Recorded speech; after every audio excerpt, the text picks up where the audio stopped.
Well, hello. Welcome to a live episode of the Language Lounge.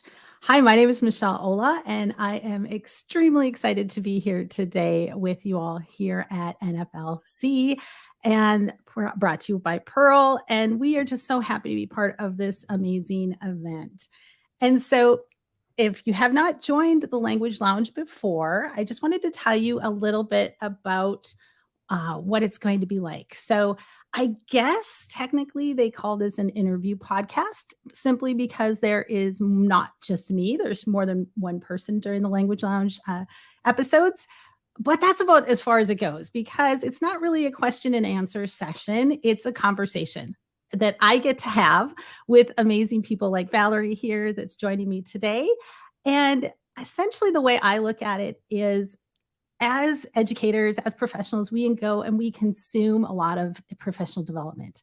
We are excited. We go to conferences, we read a book, we listen to a podcast, we take in something like you're going to do with the recorded sessions here today and tomorrow. And then that's awesome. Like all of that stuff comes in, right? And then to me, the beauty happens when you step outside of that conference session and you have a conversation with somebody about that and you process that information together. And sometimes you are challenged and you come across something where you're like, whoa, I didn't quite look at that. I've heard of this a million times and I didn't think about it that way. Other times you're just reaffirmed that, hey, I'm on the right track. I'm doing okay. Right. And so that's what the Language Lounge is just a conversation. And so today, now, Valerie and I are going to have a conversation about differentiation, something we both are very passionate about. I looked at the conference program for AATSP and I was kind of looking through the sessions and I saw Valerie's session. I'm like, ooh, that would be a really good podcast. I'd love to talk to somebody about that. And then I kind of convinced her to do this before she really knew what she was doing, I think. And then, so she's here, whether she anticipated this or not. And so we're going to talk a little bit about differentiation. We know that it's not like you've never heard of this before, but this is a conversation just what's working, what has Valerie kind of experienced, what have I kind of learned, what are you thinking, what are some things that are happening in your classrooms with differentiation. And so we're very excited to start this conversation. And I'm going to start by turning it over to Valerie and give us a little bit of information about your kind of teaching context and your journey of why this is important to you. Why are you presenting on this? Why do you like to talk about differentiation? Sure. So thank you for including me in this program. I am thrilled to be here with Michelle and just chatting about differentiation. To me, it's just two colleagues working through and talking about what works best for us over the years, and can't wait to hear what works for other educators where they're at on their journey. So I have been teaching Spanish since 2002. And I've taught in parochial settings. I taught in public school for 13 years. And I just wrapped up my 5th year at a university laboratory school. So I am at the University of Pittsburgh's Falk Laboratory School and have been in love with teaching Spanish, since before I started. And how I got into differentiation is really an not such an interesting story, but I think a way that we get into a lot of things that we later become passionate about. So I was teaching in public ed in a suburban district outside of Pittsburgh, Pennsylvania, having a wonderful experience in a very supportive department. And there was a faculty meeting, and our administrator said, this was back in 2007, 2008. And our administrator said, hey, the intermediate unit's going to do a 2-day training about differentiation. They'll pay for your subs. Anybody that wants to go can go. And I was a younger teacher at the time. And I thought, well, one, I'm out of my grad programs. I could stand to learn a little bit more. And I could probably use a little day away. I could recharge the batteries, chat with adults, and just have a really good 2 days. So I did not realize, what I was, entering into, the journey, this small journey that it would take me on, and then, a decade and a half later where I would end up with it. So, go to the intermediate unit just with a few colleagues of mine. As a young educator, I did not know that when you sign up for this, you then become the trainer for the district. But I thought, this will be fun. So I go with some middle school and high school colleagues, and it was Carolyn Tomlinson's team from the University of Virginia. And I didn't realize what that meant at the time. I just thought, I'm hearing some really cool stuff and I'm with my colleagues. And just like you and I are doing, I'm having really good conversations. So it sparked an interest in me personally, but I also knew I had to go back and convince teachers to like this because as Mhm. educators, there's movements that come through. And something clicked with me that this was just more than a current movement. It was more than just current buzzwords. It made sense to me. And it made sense to my colleagues who were with me, who were in other departments. Just so happens that there was another language teacher with me, a French teacher.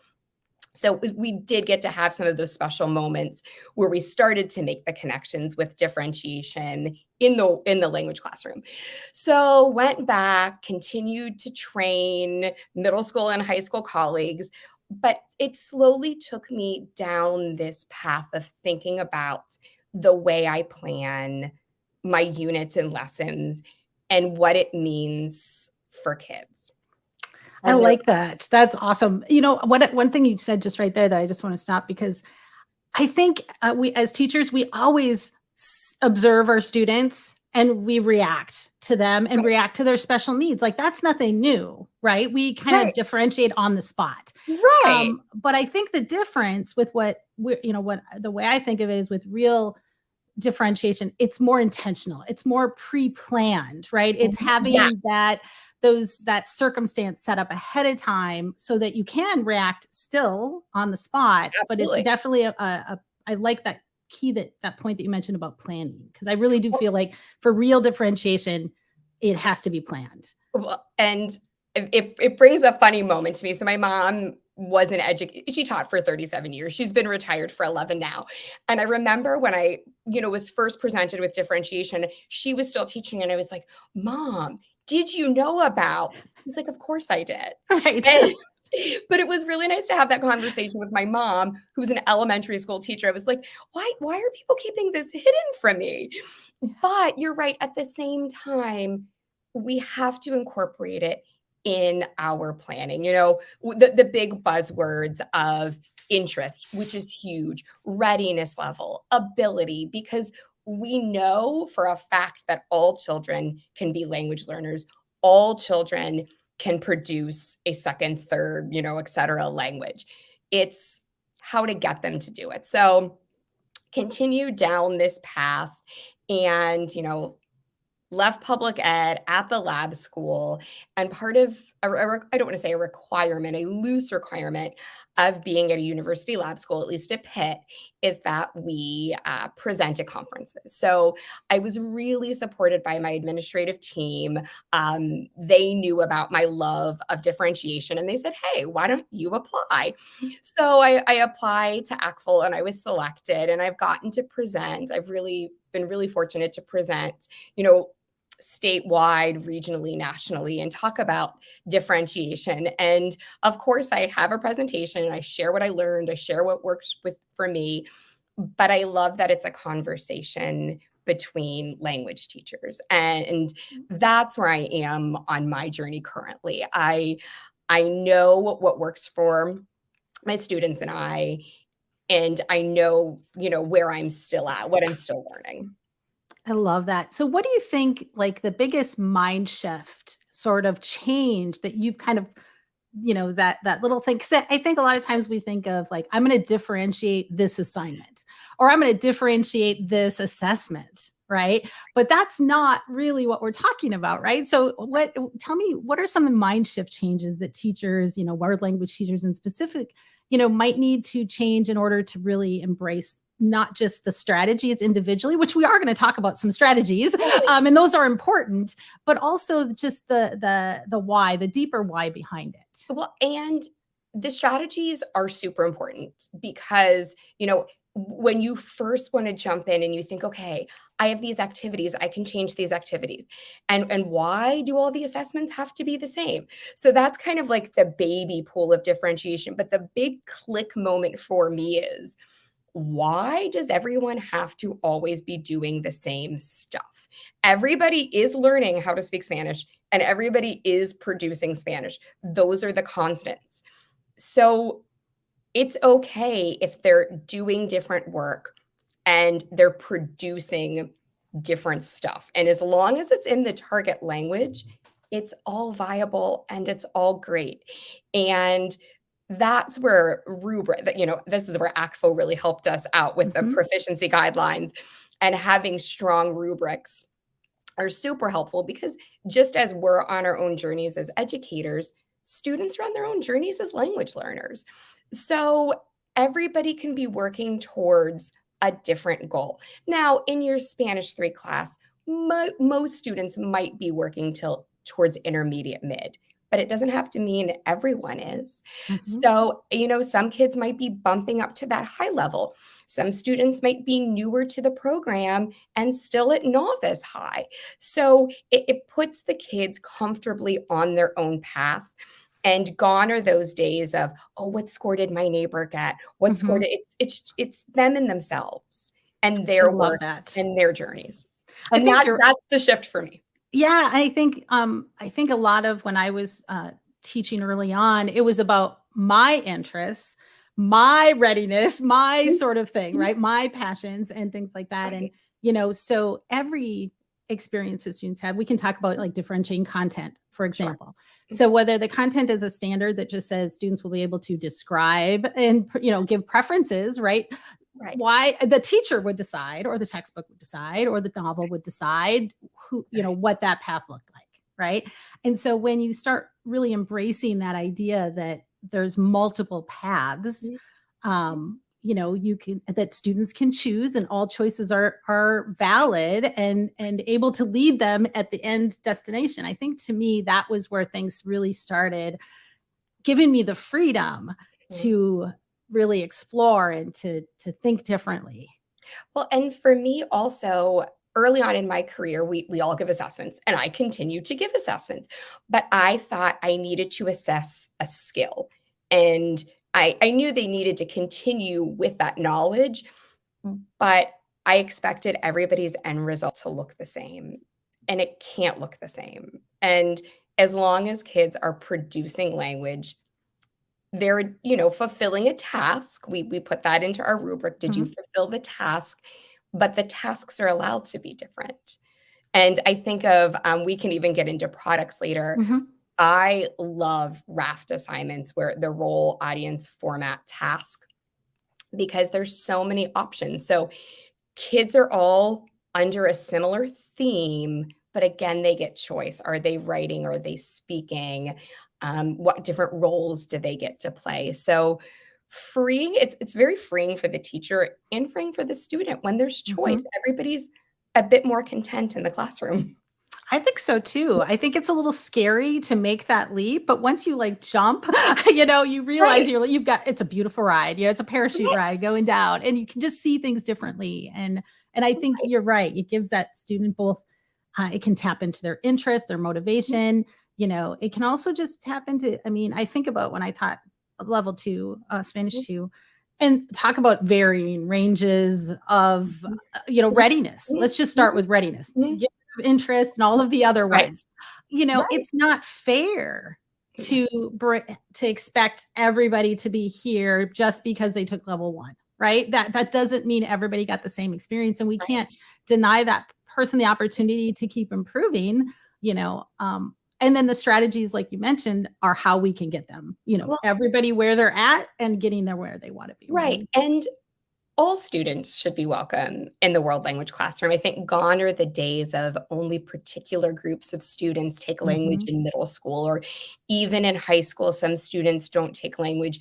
we know for a fact that all children can learn another language and produce another language. So differentiation just welcomes more students into our classroom, whether they're students with maybe minor learning needs or some students in perhaps a life skills program who can still learn to communicate in another language. It just opens our doors for more language learners, which is awesome.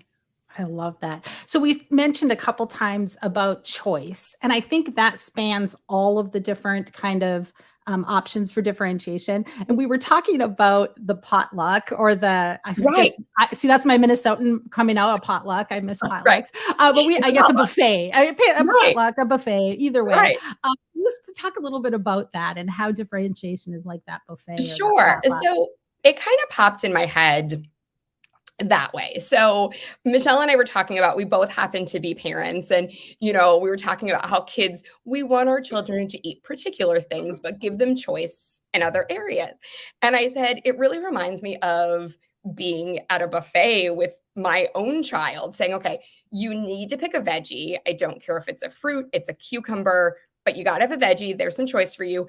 And you need a protein. Is it going to be, the word carne is in my head, is it going to be beef? Do you want beans? What protein do you want? And again, limiting it a bit, but still giving choice. And then the rest is your oyster. If you want anything else on this buffet.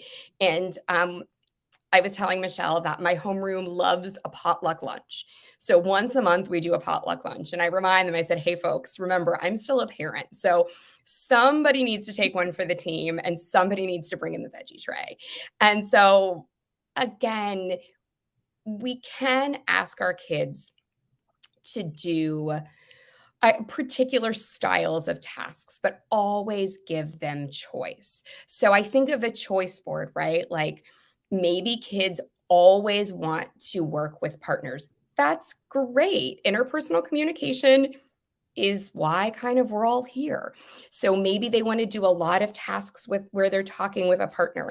Maybe some students are a little more reserved and not ready, and that's okay if they want to focus on writing, but you might have that task in the middle and that free space that everybody has to cross through, that everybody has to do. So picking your task and then putting choice around it. Or if I think going back to a raft assignment, I like to do 4 options on my raft: 2 writing, 2 speaking.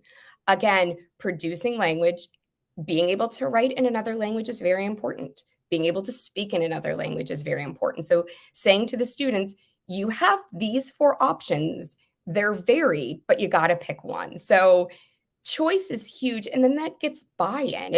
It also depends on the moods of students. We as adults, we're allowed to be in different moods, and maybe we come in one day and we're not feeling the lesson plan we wrote. We're allowed to change it.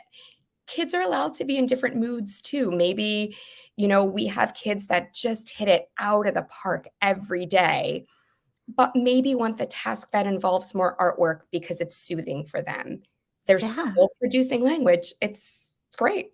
I love it. I love it. And that kind of brings us to, so and again, we're not really doing a, a summary PD of what is differentiation, but if you've noticed, we've brought up a lot of those sort of topics and sort of things. And, some of the things that you can differentiate by, we've already mentioned. So content, process, product, and then, affect or, environment is kind of a newer one. I think that was added, right? So let's talk some examples. So let's Sure. take like content, for example.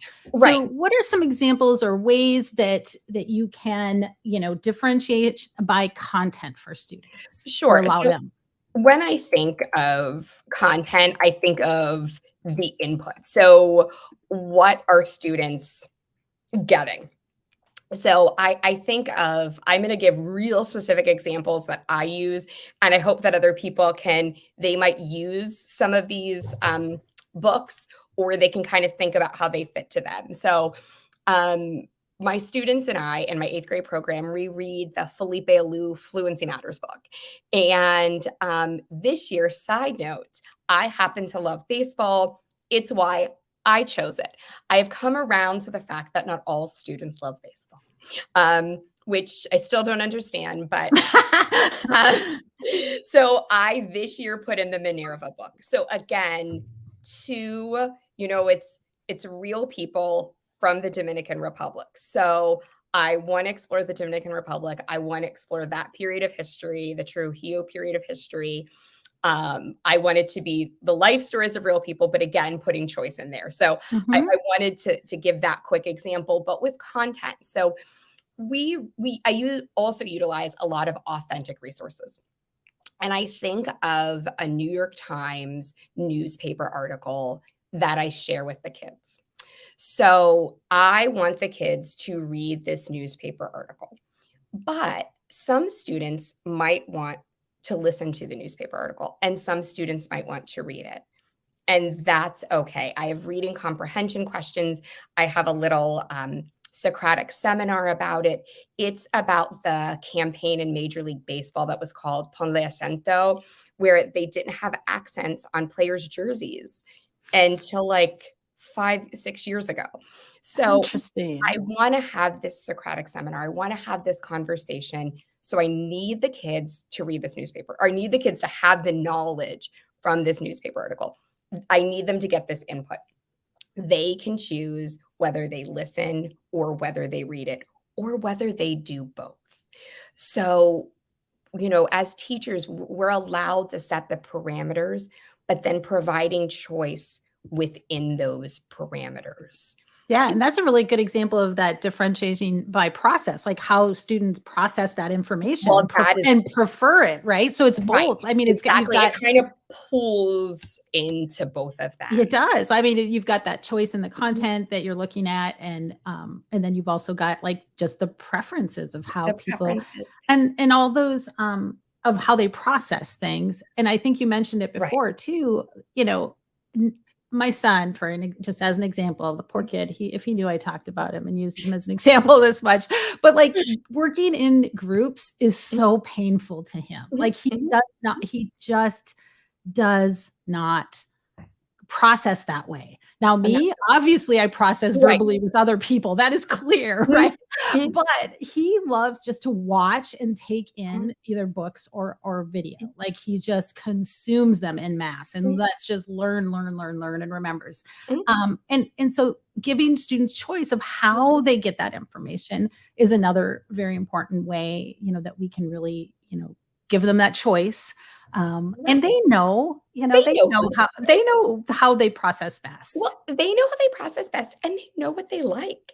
And who who are we can question, I don't wanna say, like, negatively question, but Mhm, notice that this student just prefers to take in the language, and they will produce it, but then you have other kids in class who cannot wait for partner work. right. And it's both okay. And I think back to that New York Times article I was talking about, also highlighting some, Mhm, some kids might want some key words or key points highlighted. They might, in order to be able to have the conversation, they might need to think, oh, where are those key words that I can use? So that's another way to differentiate. Some kids might give one listen and be ready to run, or some kids might give one read through and be ready to go. But highlighting is a really low prep way I to love help that. kids who might just need that little boost. Like give them 5 words and then they can run. And I think you've got again, like, there's no set, No. like, formula. There's no Right. specific differentiating formula. If I do A and B, then C will happen, right? So, Right. I think these all sort of overlap in many ways, and one Right. of the things, I was just gonna say, and oh, I know. Yeah. Like, so for scaffolding even or Mhm. preference, like, I think about it like reading an article. Mhm. Like, even if I can read that article, I process things better if there's visuals attached. Me too. So now you attach a visual to something and you're meeting multiple needs. It might be a scaffold for readiness, for those that need that Right. little extra something, but it also may just tap into somebody's, processing, Mhm. visual processing as opposed to just a lot of words on a page. Well, Um, and not saying this student needs this, and we know in our heads what kids need, but take into account how kids are on the day to day, not being so formulaic that's saying every day this child needs this and this child needs that. They might have had a big social studies test or a big math test before language class. So their brains might be a little wonky, but giving them the choice, maybe today they need something highlighted. Maybe today they need the notes along the side, but they might not need it every day. Just going back to knowing that we are allowed to be more like a wave, letting kids be more like a wave. Yeah. And I think it also goes back to, and I saw a comment, and I think a lot of teachers feel this way too. What if we give them choice Mhm. and they always pick the same thing, right? Oh, Is that great question. bad? Is there too much reading, too much listening, too much speaking that you can do? So how do you answer that? And No, we're just talking from our perspectives, right. right? I No, mean, exactly. That's a great question. And I think especially when you're giving more product-based choices. So I keep on going back to RAFs in my head. Passing out the rubric to start. I always like the kids to know we do need to assess them, how they're going to be assessed. But then also having, it doesn't have to be a formal conference, but going down the room, hey, what are you thinking? I think this option might be great for you because. And so maybe your learners who are always picking the same style of activity, you can say to them, hey, have you thought about this option? This is why I'm thinking it will be great for you. Maybe they choose it, maybe they don't, but maybe on the next assignment they do. So, gently helping kids stretch themselves when they're ready. Because at the end of the day, and I had to fix this in my mind, whatever option they're choosing, they're still producing language. And so they're still showing what they know, understand, and can do. But, still giving that gentle nudge saying, I think this would work really well for you because, and more often than not, the kids really do want our opinions. And I don't want to create a world of people pleasers, but then knowing that, okay, my teacher has confidence in me. My teacher really knows that I can stretch myself a bit. I think kids really welcome those gentle nudges instead of saying, okay, you four got this one, you four have this one. That's a bit more jarring. yeah, I also think that I would ask myself first. I don't know, I would confront Mm, a student, but I would also ask that's a great myself, point. like, why do we think they're always choosing that? Is it a true Great point. preference, Yeah. or is it fear or not being confident, not Mhm. having, not having maybe not that you haven't established a safe place or that safe Right. environment, but maybe Yeah. they just don't feel it yet. Because of Right. course, some things like speaking, you're a lot more vulnerable than if you're taking in something or if you're, doing something else. So just thinking about what that is. But I love that idea though too, that they are producing, and when they need that other skill, we have to just know that they'll be able to transfer And that as well. and try to stretch them in low stakes ways. So I happen to have a 50-minute class period. So there is a lot of speaking, listening, reading, and writing that goes on. So if you get a kid who just wants to write all the time and is never picking the speaking options, try to incorporate smaller speaking options daily in your lessons so that they see that they can do it. They get the practice, they get the try. I So love when it that. comes to maybe the more summative assessments, that they feel more comfortable, trying. Yeah, I like that. Yeah, I mean, because again, I think the goal of offering this choice up is also to empower them to Mhm. then know there are other options, right? And to make Right. other choices. And I think to some extent, realistically, if you see, that if I see my son is always choosing pizza from the buffet and never doing anything Right. else, I may gently point out that that is not Right. a balanced sort of a diet. That's not a Right. balanced situation, and giving them that opportunity, like, well, maybe we should, try something else. And like, I love what you said, just like that low stakes, right? Right. Like that there's no harm, just give it a shot, And right? I And if don't you need to, you can go back to your option that you prefer, and I don't know if it's the way of the world, the way of the nation, my particular school. Kids have in their mind that they need to get particular letter grades or particular numbers. And I want them to be more in love with the rubrics and see their proficiency go, the move up the proficiency ladder. Mm-hmm.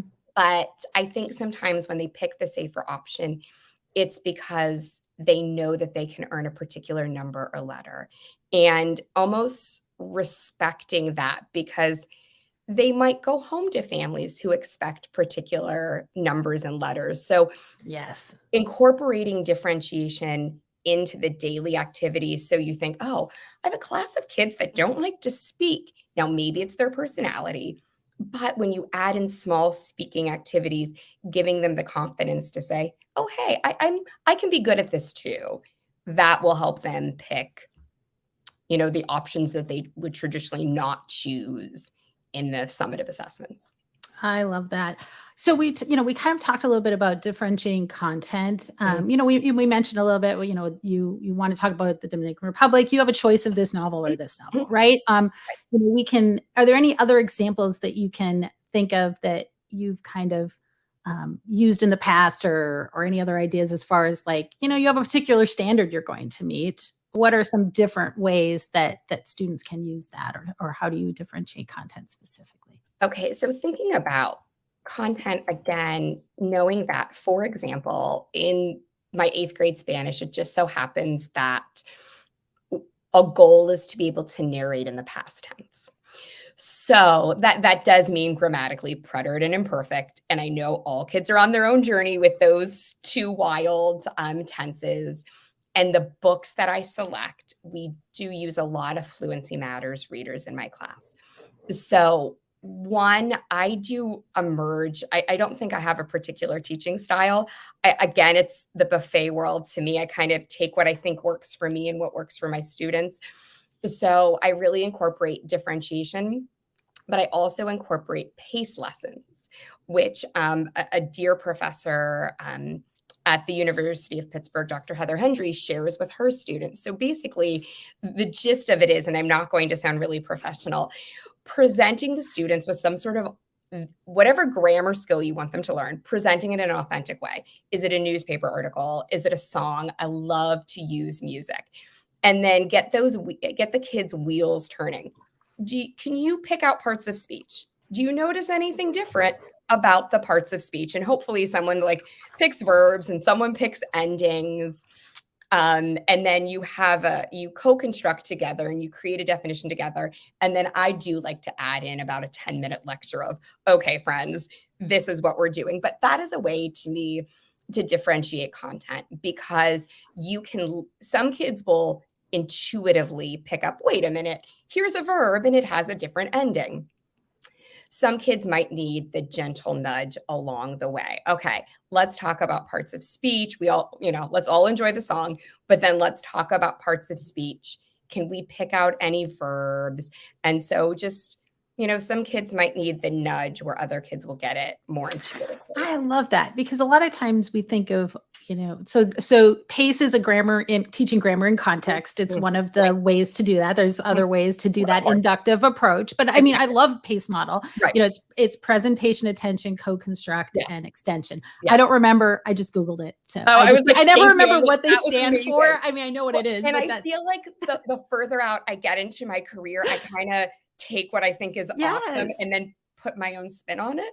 That's the best way to do it, right? I encourage all teachers to do that. Absolutely. But I love that, sometimes even that presentation of grammar, yes, there is a research-based way that, we should do it. But most Spanish teachers probably were kind of like little linguists that kind of liked that thing. And there's always going to be students or learners in the class that might like that. And if they really want to consume it in this particular way, Right. maybe that's okay. Right? And that's totally, well, I had a student, narration in the past tense, and she said to me, can I have workbook activities to practice? It's like, okay. That doesn't mean I'm going to shove these rote practice activities onto everyone, but she made a choice. She's curious about grammar, and that's okay. Again, it always, I feel like everything we say kind of loops back to that idea of choice. And even I was doing a mini research study about homework, about independent practice, and it looped into homework. I feel like in my 19 years, my homework philosophy probably has changed probably 19 times. Right. So this year, thinking about really isolated homework assignments, again, I teach 7th and 8th graders, Spanish 2 and 3, just doing it twice a week. But again, we talked about giving choice within homework because some kids really might enjoy rote workbook. There's no harm in workbook practice, but other kids might want to design something, might want to design an advertisement for homework. So again, getting them to do some independent practice, because I think my classroom is pretty collaborative. So getting the kids to do some independent practice, but again, providing choice in the independent And practice how they do it. and how they Yeah. do it. I love it. So content process, I do want to make sure we hit on product as Product. well. So Mhm. those are the three kind of big ones that you're going to hear. And we want to give some examples of Mhm. those. How can we differentiate by products? What are some examples? And I think world language teachers are maybe a little better at this one. Like I kind of I feel see. like we, kind of feel comfortable with this one more so than the other two, but I still want to make sure we kind of tap into that. So what are some Right. other, you mentioned raft quite a few So times, and that is a raft. great strategy that you can use for many, many things, right? And again, role, Audience, audience, format, task or topic. there we go. And you can, I think about all the different ways I use it. I think we read a Fluency Matters book called Noches Misteriosas en Granada. And for example, I want all the students, there's a lead character, the lead protagonist is a guy named Kevin who's doing a study abroad in Granada. I want all the kids to take on his persona. But so they all have to take on Kevin, but the audience is different. It could be, so I think to the format, he's giving a TED talk to participants. He's doing a book report for his teachers. He's creating an advertisement for a study abroad program. He's sending an email to his family about his experience. So I want everyone to be Kevin, but maybe some kids want to speak. So they can do a TED talk or they can do a TV announcement.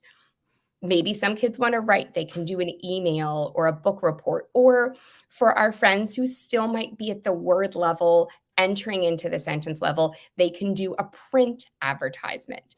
So as teachers, we can decide what we want the learning goals to be, what we want the skill goals to be, and then again, create some parameters, but also give some choice. I love that. And so one of the things that, so and again, I want to Mhm, kind of keep going back to our big framework mhm, of differentiation as we're kind of going through mhm. this.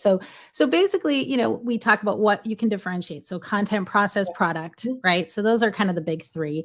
And then the how you can do it. And we've talked on interest a little Mhm. bit. And I think we Right, could probably add a little bit more to of that. course. And learning profile, which again, learning profile, I think is really interesting because it's not like Howard Gardner's learning styles anymore. Correct. I've got a much better understanding of that. How do you look at learner profile and how does that fit in? That's funny you say that because in the past, maybe year, 2 years, I used to think Howard Gardner learning profile. And that's changed. And to me, Yeah. it's just more who they are as people. What do they like to do? So you talked about your son who just consumes books. That's Mhm. amazing.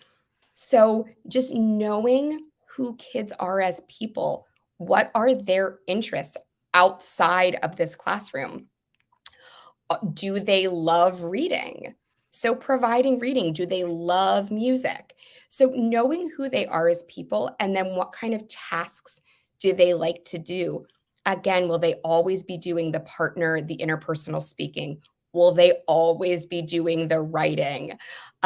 Just knowing it's actually less formal to me and it's a bit more freeing because Mhm. it's just knowing who they are as individuals.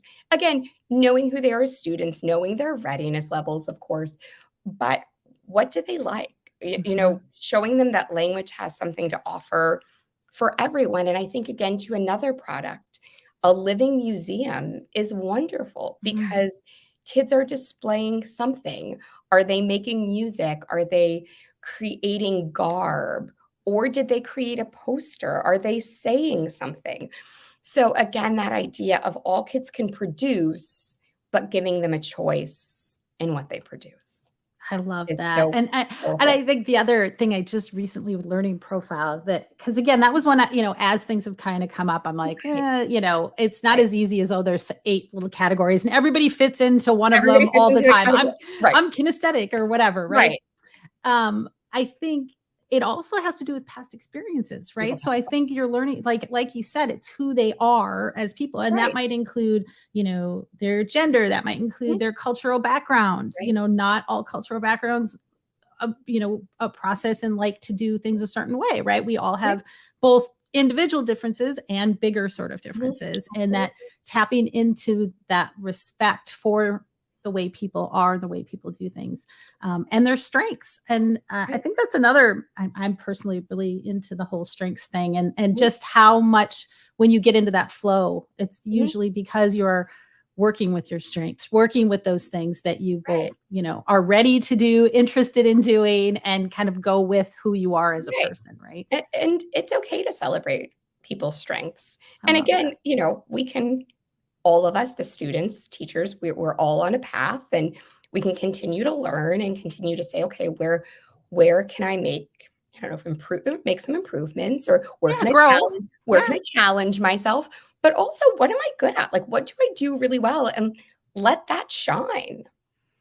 exactly. Absolutely. I think it just, to me, differentiation is really about that empowering that student. Mhm. And really, as a bigger goal, I talked in a podcast with Julie Spino a while back, and we talked about goals beyond just language learning, right? And this kind of helps me expand. Of course, yes, we're language teachers, but we want our students to come out of any learning experience knowing who they are, and being able to show what they know and show what they can do in a way that is respectful and uplifting and empowering for them as well. So I think there's lots of opportunities.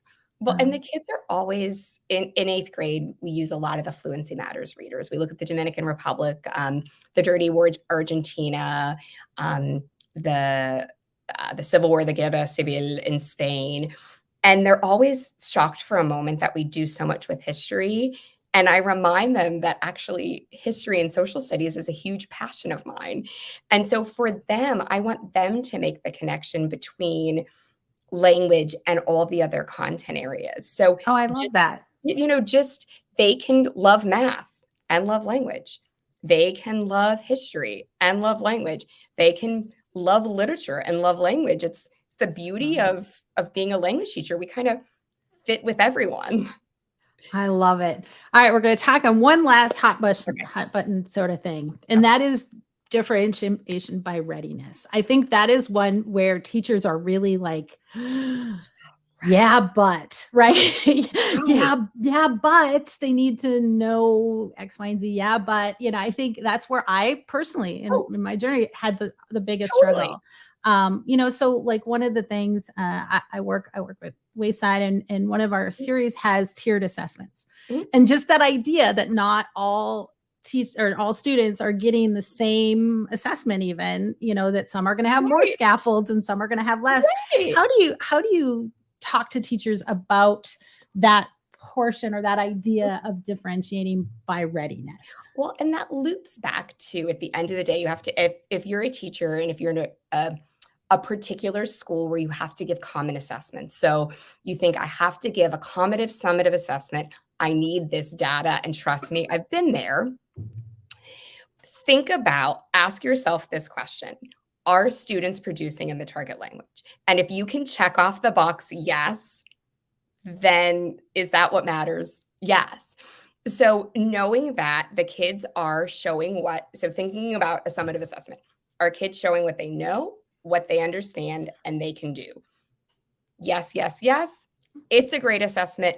Not everybody has to take the same one. So you can maybe have different versions of an assessment if you think, okay, I'm ready to make this entry point.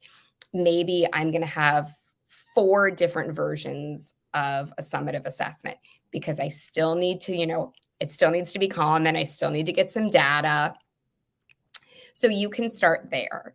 But then again, go back to, our kids showing what they know, understand, and can do? Are they producing language? Yes, yes, yes. You could probably get data, find similarities between everybody's product. Mhm. So, is it something with narration in the past tense? You can think about the skills, the general skills that where students are with their skill level, with their vocabulary level. You can think about sequencing and transition words if you need to get some data. You can think, okay, my data is going to be about sequencing and transition words. So as long as students are showing what they know, understand, and can do and producing in the language, it's pretty freeing. I hope that's a good answer. I know. I think Freeing is so too. And okay, it's freeing, and it's also, I think, scary. this is what scary, because this is where it goes down like any great idea. You start in one place, and then it triggers Right. all these other, like any big Question. mindset to me, right? All these big questions, like, okay, but what does that mean in terms of grading then? Like, Right. and grading is not assessment. Like, so when we're talking about assessment and feedback and that And loop, then a that's grade. different. And then there's a grade. And so now, and that's a whole nother podcast. Well, Now you're heading down and you're asking yourself, like, okay, so what does a grade mean? And how do we do it? And how do we make that equitable? And what is equitable? And there's all kinds of other questions it asks. But I think this is one of those ideas that kind of can just get in and then start snowballing into a lot of really great things. And it's where I'm at. So, being at a laboratory school, it's freed me up to know that I don't have to be the expert and I can ask a question. And again, not everyone has an answer to those questions, but that was a question of mine. So, I'm pretty happy with my rubrics. I did make some changes this year to my rubrics, but I think, okay, we're all on this wonderful proficiency continuum. Oh, wait, I need to assign letter grades. Son of a gun. So I worked with one of the professors at Pitt, Dr. Bartow Jacobs, and she did help me figure out how, I don't want to say figure out, but like how to appropriately assign letter grades with proficiency levels. But it brought up more questions. Just when you think, okay, I figured it out, you get more questions. 100%, 100%. Well, this is the great thing. I hope everybody has enjoyed this conversation as much as I have, Valerie. This has been a lot of fun. This has really been exciting and wonderful. Just to wrap things up, like, what do you say? Like, just maybe give a couple of your big tips or strategies, or like you've talked about the raft, like check it out, or pace, like what are some things that, as a person who's kind of entering into this more strategically planning for differentiation, that might be a place that they can kind of start? Well, so just as students are different, teachers are different. So to me, if you are someone who learns from reading, Deborah Blas, I reference her books all the time, Differentiated Instruction, A Guide for World Language Teachers. So if you are someone who really loves reading, check out that book. But also check out wonderful conferences like the summit that you're currently attending. Learn from other teachers. Think about, hey, what works in your classroom? And then give it a try. Teachers, we borrow a lot from each other. But also I think of low prep ways. I imagine many of us are on summer break right now. But I think about when I present at conferences, I say to teachers, here are some low prep ways. You can go back on Monday. You do not have to throw out your lesson plans. What can you do to make some tweaks to your lesson plans? Think about, if you're doing full class instruction, thinking about using small groups, thinking about giving kids, so as teachers, we're pretty social people, giving an option for kids to work alone, varying your writing prompts. So if you have one writing prompt, think about making some other options, or making the jump from having just writing prompts to having writing and speaking prompts, varying your homework options, highlighting if you are wanting all kids to read, highlight the text, maybe find some auditory options so you don't have to throw out your lessons and your units. Think about these small prep ways that you can go in and make some small changes. And then see, like, get the data from your kids, see what they think.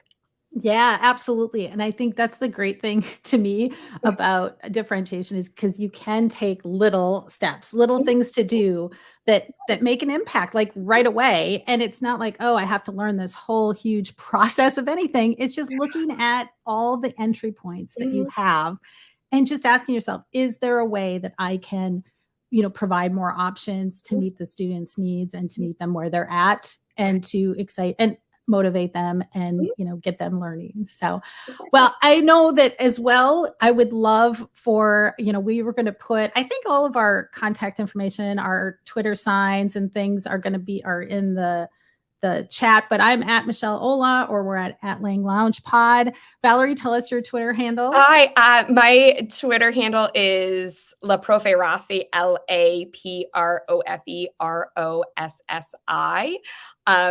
Please reach out to me on Twitter or VY Rossi on Instagram. I love to learn from other teachers and I'd love to continue this conversation. Absolutely. Absolutely. Thank you so much to NFLC for sharing and giving us this opportunity to talk with you. And thank you for listening.